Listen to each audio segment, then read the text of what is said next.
Hello guys! Welcome. Collective reading tayo ngayon. So, tingnan natin kung ano yung current energy ng person mo para to sa mga no contact situation na nakikibalita sa mga person nila. Be open-minded po, hindi po halos lahat makaka-resonate. Thank you nga po pala sa mga nagsusubscribe, sa mga bumabalik. Maraming pong salamat. Start na tayo. Ano yung situation? Ano yung situation ng person mo ngayon? Give me the message, anong current at sitwasyon ng tao mo ngayon, ng iyong kadiling, okay? Ayan, start na tayo. Ano yung situation niya ngayon? Anong balita sa kanya ngayon?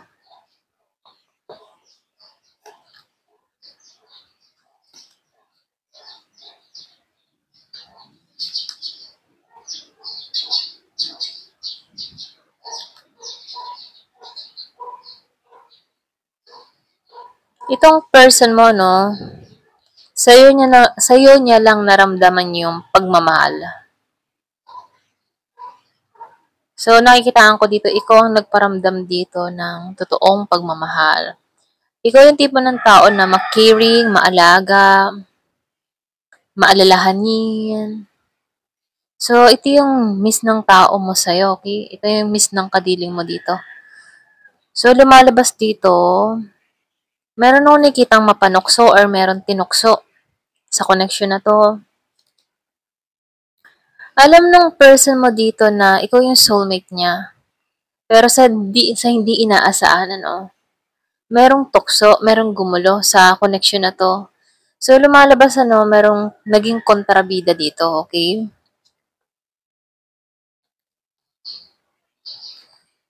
Meron akong nakikita ditong Scorpio, Cancer, Pisces, meron ding Aries, Leo, Sagittarius, malakas ang Gemini, malakas ang Taurus.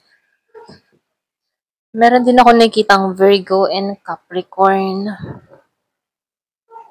So, lumalabas dito, no? Nung nagsasama kayo ng tao nito, kahit may mga problema kayo, andyan pa rin siyang nakikinig, nakantabay, mahaba ang pasensya nito pagdating sa'yo.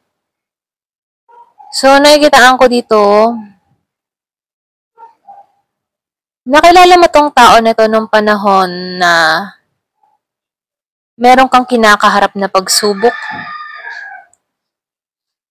Pero ganun pa man, ano, nakikitaan ko dito, may mga tukso, okay? May mga tukso sa connection na to.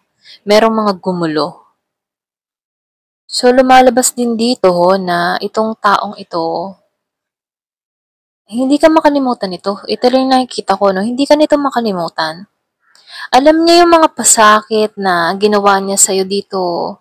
At ikaw yung gusto niyang alayan ng panibagong pagmamahal. Ikaw yung gusto niyang suyuin. Ikaw yung gusto niyang puntahan dito. So, pagdating sa'yo, itong taong ito aktibo pa rin, okay? Kaya lang meron tong iba, okay? Or pwede rin sabihin meron ditong kumukontra sa inyong dalawa. So, lumalabas din dito, nagustuhan ka ng tao neto dahil sa mga katangian mo. Kakaiba ka or pwede rin sabihin, meron kang pinaramdam sa taong ito na hinahanap-hanap niya sa panahon ngayon, ano, na hindi niya matagpuan sa iba.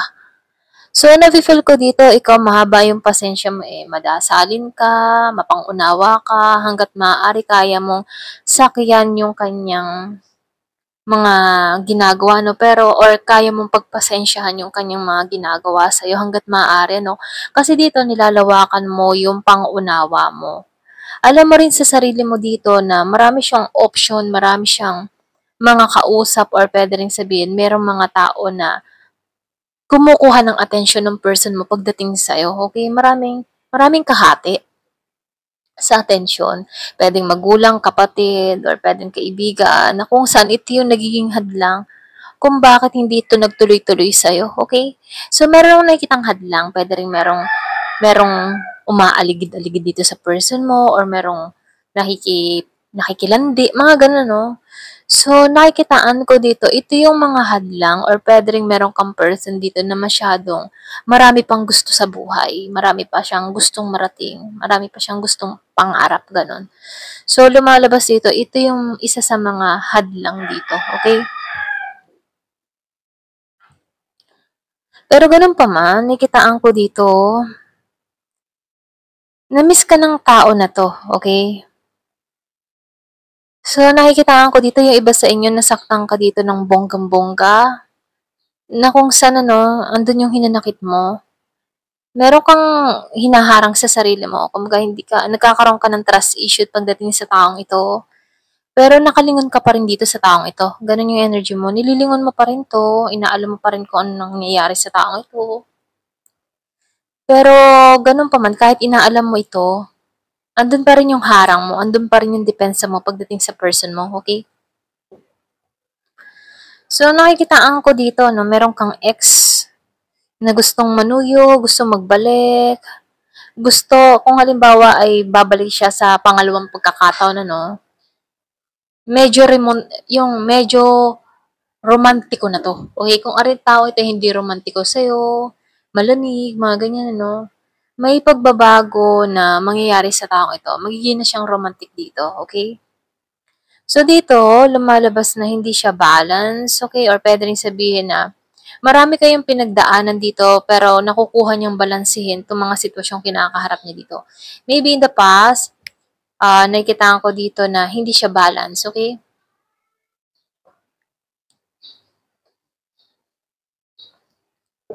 Ayan.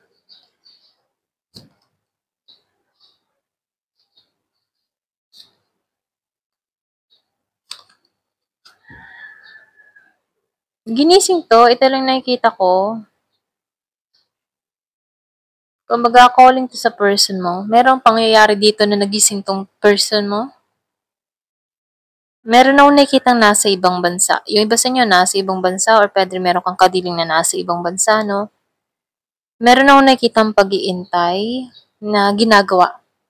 Or pwede rin meron kang person dito na nagbabalak mga ibang bansa, nag-iintay ito ng alis, nag-iintay ito ng flight. So, lumalabas din dito na gusto ng tao na to na maging masaya. Magtatagumpay ito, okay? Magtatagumpay ito sa ninanais niya. Ito lang nakikita ko, no? Kung ano man yung kanyang hinihiling pinapangarap dito, magtatagumpay siya dito. Malalampasan niya itong mga pagsubok na kinakaharap niya rito, no? Lumalabas din dito, calling to sa kanya eh. Marami siyang mga pinagdadaanan ngayon. Pwedeng calling ginigising dahil sa mga kalokohang ginawa sa'yo. Meron akong nakikita magsiseryoso. Kasi meron akong nakikita dito magbabalik sa'yo. Manunuyo muli. Alam ng tao na to na kung magbabalik siya sa'yo, kailangan niyang baguhin yung sistema niya rito, okay? Kailangan niya ng malaking pagbabago para sa kanyang sarili dito, okay? So, meron ako nakikitang Aries, Leo, and Sagittarius. So, ito na nakikita ko, no, bagong simula. May papasok na bagong simula. Pagdating sa'yo, ikaw yung gustong-gusto niyang balikan, okay? Wala nang iba. Sa lahat ng mga babae o lalaki na nakasalamuhan niya or ex niya, no, ikaw yung pinakagusto niyang balikan dito. Ito lang nakikita ko. Doon siya nakakaramdam ng renewal sa'yo. Okay? So, meron ako nakikitang Aries, meron ding Leo and Sagittarius. Kumbaga itong tao nito, ikaw lang yung nagparamdam sa kanya ng pagmamahal na hindi niya naranasan sa ibang relasyon, okay? Kakaiba ka. Ito lang nakikita ko. Kaya, or pwede rin ganun katingnan ng taong ito. Kakaiba ka. Rare, okay? So, bihira. Bihira kang tao. Bihira siyang makakakilala ng ganito or ganitong klaseng tao tulad mo, okay? Kaya dito, itong taong ito, ikaw yung ninanais niyang magkaroon ng renewal. Ikaw yung gusto niyang buuin muli. Yung buuin muli yung connection. Doon niya naramdaman yung saya. Doon niya naramdaman yung totoong pagmamahal na para siyang bata na miss yung kasintahan or miss na miss kung yung parating, okay? Kumbaga para siyang bata na miss na parating yung magulang, ganun. So, nakikitaan ko dito na ganun siya kasabik sa'yo, okay? So, meron talaga akong nakikita ditong nasa ibang bansa. Yung iba sa inyo nag-away kayo ng tao nito, Merong nasa ibang bansa, okay? Pwedeng nasa ibang bansa siya, nagkaroon kayo ng away, gulo ng tao nito, or nagkaroon kayo ng tampuhan, misunderstanding. Merong nasa ibang bansa, kung siya yung nasa ibang bansa or ikaw yung nasa ibang bansa dito, no? Meron akong nakikitang tampuhan. Nagkaroon kayo ng conflict, hindi kayo nagkaroon ng pakikipag-ayos, ano? Personally, wala pang personally na pag-uusap sa inyong dalawa after nito, itong nangyaring ito, okay? So, nakikitaan ko dito merong travel, merong nasa ibang bansa, merong kaguluhan na nangyari. Doon nag-start, okay? Meron ako nakikitang 4 years ago. Yung iba sa inyo, 5 years ago. Meron ding 2 years ago or 5 months. Meron ako nakikitang 5 months. So, lumalabas dito, no? Alam mo yung tipo na dahil sa misunderstanding, dahil sa conflict, meron ditong tao na nagsumikap na lang. Hindi niya na inintindi yung person niya dito, nagsumikap na lamang siya para makaipon. Yun yung pinariority ng tao nito. Alam, mag-iipon na lang ako. Patutunayan ko sa kanyang kaya ko kahit wala siya dito. Okay?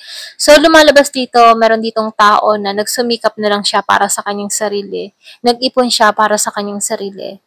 Alam niyang wala siyang aasahan dito sa tao niya dahil police conflict away ang nangyayari sa kanila rito. Kaya itong person na ito, nakikitaan ko dito, nagsumikap na lang siya. Kumbaga, pinag-iipunan niya or pinaghahandaan niya yung future niya o kanyang sarili dito, okay? Meron siyang gustong makamit or meron siyang gustong patunayan dito. Wow. So, lumalabas dito, no? Kung madalas ang makita yung 444, 11, 11, 11, 222. So, lumalabas dito. Meron ako nakikitang selebrasyon, merong sacred union, merong pagkikitang muli. So, lumalabas din dito na yung iba sa inyo, ninanais ka pa rin talaga ng tao nito na makita. So, lumalabas dito, no, hadlang ay ang ibang bansa kung bakit hindi kayo nagkaayos ng maayos ng tao nito. Pero ganun pa man, umaasa tong tao nito na magkita kayong muli, okay? So, dito niya naramdaman yung pagmamahal na hindi niya naramdaman sa iba. Yung sinabi ko nga kanina, no? At ikaw yung gustong-gusto ng tao na to, okay? Sa lahat ng excess niya rito, ikaw yung pinaka-the best. Ganyan.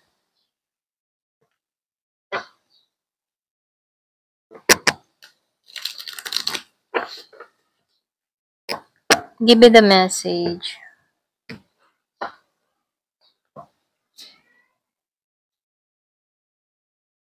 So, dito, ano, lumalabas, meron ako nakikita na Scorpio, gusto ng tao nito na punuan ka. Okay, ito lang yung nakikita ko, no? Gusto ng tao nito na punuan ka. Very young energy. Okay, itong tao medyo isip bata o pwede rin sabihin may pagka-childish. Hindi pa siya matured dito, pero ang naiisip ng tao nito, gusto kanyang buhusan ng atensyon, pagmamahal, okay? Gusto kanyang i-care, ganon. Ganon yung kanyang ano, no? Ganon yung kanyang nararamdaman. Meron 34 years old dito, pinanganak nung 8.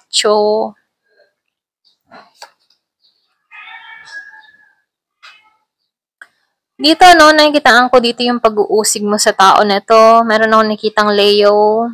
Meron 26 years old, o pwede rin pinanganak ng 26. Lumalabas dito, no, andito yung pag-uusig, or pwede rin andun yung judgment mo sa taong ito. Ganon. So, nakikitaan ko dito, hinuhusgahan mo to. Ganyan. Pwedeng hinuhusgahan mo tong tao nito dahil sa mga pagkakamaling ginawa sa'yo. Okay, andun yung judgment mo. Kung magbabalik tong tao nito, andun yung judgment mo. Andun yung pag-uusig mo. Ganon.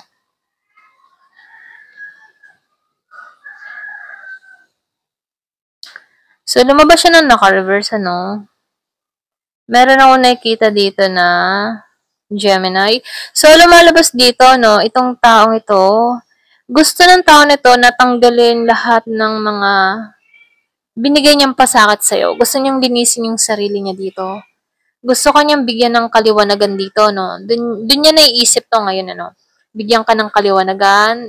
Gusto niyang malinis yung tingin mo sa kanya. Okay? Kasi dito, masama na yung tingin mo sa kanya eh. Wala ka ng tiwala, okay? So, dito, gusto ng tao nito na maiba yung expression mo o impression mo sa kanya, no?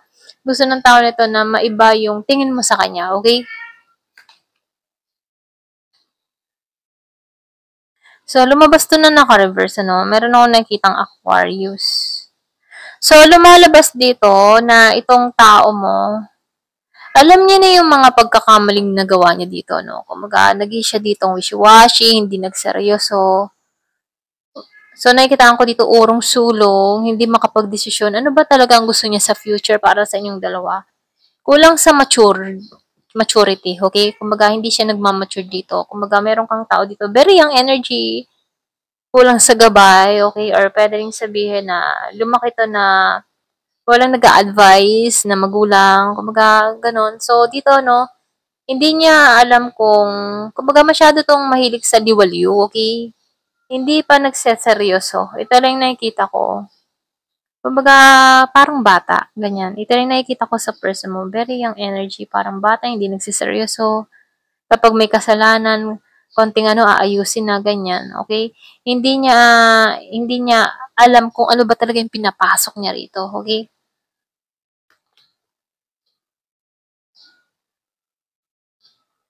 So, nakikitaan ko dito, gusto ng tao nito na tanggalin yung maskara niya dito, okay? Gusto niya na dito magpakatotoo. Gusto ng tao nito na maging balanse na kayo dito. Meron ako nakikitang Leo. Naghihintay, okay, naghihintay ito ng oportunidad, naghihintay ito ng timing, or naghihintay itong buksan mo muli yung puso mo rito, okay? Meron akong nakikitang Libra. Gusto ng tao nito na maging balanse. Gusto ng tao nito na buksan mo or bigyan mo siya ng chance dito. So, nakikitaan ko dito, hindi ka na masyadong nakafocus sa taong ito. Nakikitaan ko dito yung Pisces. So, lumalabas dito, no, masyado kang busy sa mga pinagkakaabalahan mo.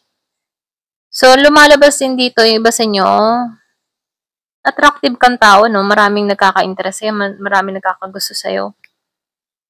At alam to ng tao mo, kita ng tao na ito yung malaking pagbabago na nangyayari sa'yo, okay? Ganun kanya tingnan, okay? Na hindi mo na siya papansinin dito dahil marami nang pumupukaw sa iyong attention, ganyan. So, lumalabas dito, no, before, hindi siya naging pata sa'yo dito eh. Andito ka sa Queen of Cups before na mapagmahal ka, andyan ka palagi sa kanya, na kung saan no, ngayon, nawawalan ka na ng tiwala sa taong ito. So, ngayon, dito, itong tao nito, ngayon kanya gustong buhusan ng attention, okay? Meron ako nakikitang Taurus. Ngayon kanya gustong buhusan ng pagmamahal, gustong makabawi, gusto niya ikaw dito. Ito rin nakikita ko, no? So, lumalabas dito, Queen and Cups and King of Cups. So, sa unang pahina, ikaw nasa Queen of Cups ka. Tapos, sa huling pahina, andito na siya sa King of Cups. So, lumalabas dito, na ngayon ito gustong makabawi sa'yo. Kasi very young energy to before, or pwede rin sabihin, pinaramdam niya dito kung gaano siya kawalang gana sa'yo. Okay? So, dito, ngayon, gusto ng tao nito na bumawi dahil sa mga atraso niya rito sa'yo. So, kung bibigyan mo to ng pangalawang pagkakataon, tatanggalin na nito yung maskara niya. Magpapakatotoo na to sa'yo, okay? Kasi iniintay lang nito na magbukas yung puso mo pagdating sa kanya. Kaya lang dito, maraming kumukuha ng attention mo or pwede ring attractive ka na ngayon. Kaya itong tao nito, gusto niya ang attention mo sa kanya lamang rito, okay?